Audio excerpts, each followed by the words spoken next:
आताच पाली नगरपंचायतीच्या ज्या 2 प्रभागांमध्ये पोटनिवडणूक होती त्या प्रभाग क्रमांक 13 आणि प्रभाग क्रमांक 14 अशी ही पोटनिवडणूक आमचे उमेदवार काही कारणामुळे भारतीय जनता पार्टी, शेतकरी कामगार पक्ष, राष्ट्रवादी या 3 पक्षांनी एकत्र येत डिस्क्वालिफाय केले होते।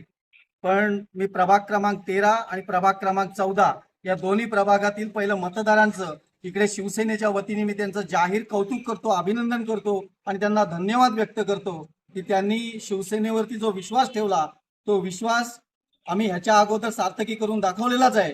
पण आजही आम्ही हे विठ्ठल रखुमाई मंदिराच्या चरणी आम्ही इकडे वचन देतो की प्रभाग क्रमांक 13 आणि प्रभाग क्रमांक 14 मध्ये कुठेही विकास कामांकरता शिवसेना कुठेही कमी पडणार नाही। आमचे दमदार आमदार महेंद्र शेठ दळवी यांना सोबत घेऊन आमच्या राज्याचे उपमुख्यमंत्री तथा नगरविकास खात्याचे मंत्री सन्माननीय एकनाथजी शिंदे साहेब यांच्या मार्फत पालीमध्ये विकासाची गंगा ही जशी आता वाहते त्याच्यापेक्षा अधिक तीव्रतेने आम्ही शिवसेनेच्या मार्फत इकडे विकास कामं करू हे अभिवचन देतो।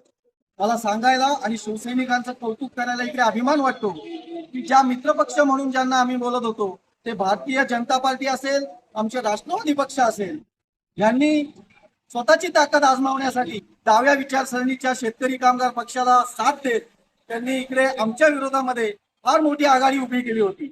धनदान यांच्या विरोधात विकास कामं करणारी आमची शिवसेना असं चित्र काल संध्याकाळपर्यंत इकडे होतं।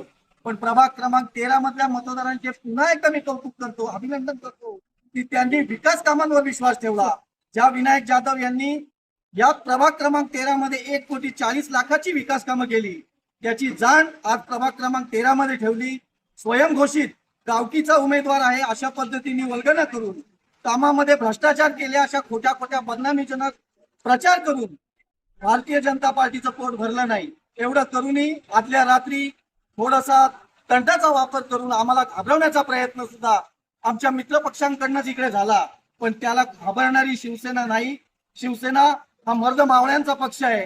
आम्ही त्यांना तोडीस तोड उत्तर दिलं आणि प्रभाग क्रमांक 13 ची जनता ही शिवसेनेच्या पाठीशी उभी आहे हे तुम्ही सगळ्यांनी ठामपणे दाखवून दिलं। त्याच्या अगोदर प्रभाग क्रमांक 14 मध्ये तर आमच्या मित्रपक्षांनी फॉर्म भरला होता, भारतीय जनता पार्टीचा फॉर्म भरला होता, पण त्यांना त्यांचा स्वतःचा फॉर्म सुद्धा टिकवता आला नाही। त्यांनी जो उमेदवार दिला त्या उमेदवारांनी स्वतः येऊन इकडे सुतोवाच केलं की ज्या पद्धतीने शिवसेने प्रभाग क्रमांक 14 मध्ये काम केलंय की त्याच्या समोर आपला टिकाव लागणार नाही। म्हणून त्यांनी फॉर्म काढायच्या दिवशी तो फॉर्म मागे घेतला आणि आमच्या शिवसेनेच्या सुरेश शेळके यांच्या सासूबाई आज तिकडे बिनविरोध विजयी झाल्या। शिवसेना आणि पाली हे नातं फार वेगळं आहे। पालीच्या विकासासाठी आज नाही तर डिसेंबर मध्ये होणाऱ्या निवडणुकीच्या अगोदर पाली ग्रामपंचायत नाही तर पाली नगरपंचायत ही इतकी सक्षम बनवू की एक हाती शिवसेनेची सत्ता आल्याशिवाय आम्ही महेंद्र शेठ दळवींना हे गिफ्ट देऊ शकत नाही आहोत। डिसेंबर महिन्याची आम्ही वाट बघतोय आणि आम्ही इकडे विठ्ठल रखुमाईच्या चरणी सांगतो की पालीतली जनता ही फक्त धनुष्यबाण बघते आणि आम्हाला पराभव माहित नाही। आम्ही आताच आमच्या जिल्हा परिषदेच्या सदस्य सन्माननीय बोडकेताई यांनी तर जिल्हा परिषदेच्या माजी अध्यक्षा निलिमाताई पाटील जे भारतीय जनता पार्टीचे अध्यक्ष आहेत, धैर्यशील पाटील यांच्या पत्नी आहेत, त्यांचा 3,500 मतांनी पराभव केला।